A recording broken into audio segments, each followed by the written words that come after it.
నమస్కారం. నేను మీ పని Bhaskar, Hyderabad. Welcome to Pasumarthi astrology centre. Please do subscribe my channel for more videos. ఈ వీడియోలో మనం పునర్వసు వారి గురించి తెలుసుకునే ప్రయత్నం చేద్దాం. వారిలో వారు ఉంటారు.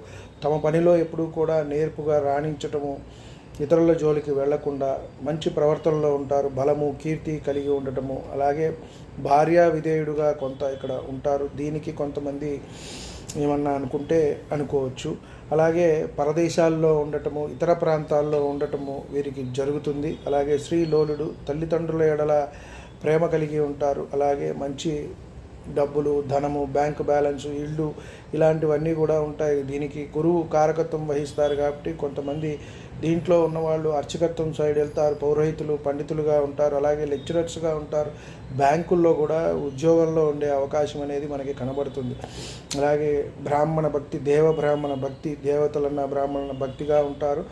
కాబట్టి అధిదేవత వచ్చేటప్పటికి ఇక్కడ అధిపతి వచ్చేటప్పటికి గురువు, అధిదేవత వచ్చేటప్పటికి అదితి. వీరు కనకపుష్యరాగం ధరించినట్టయితే వీరికి ఎంతైనా మంచి జరుగుతుంది అని మనం చెప్పవచ్చు. అలాగే ఉన్నత భావాలు కలిగి ఉంటారు. సమాజంలో వీరికి పేరు, ప్రతిష్ట, గుర్తింపు అనేవి కూడా ఉంటూ ఉంటాయి.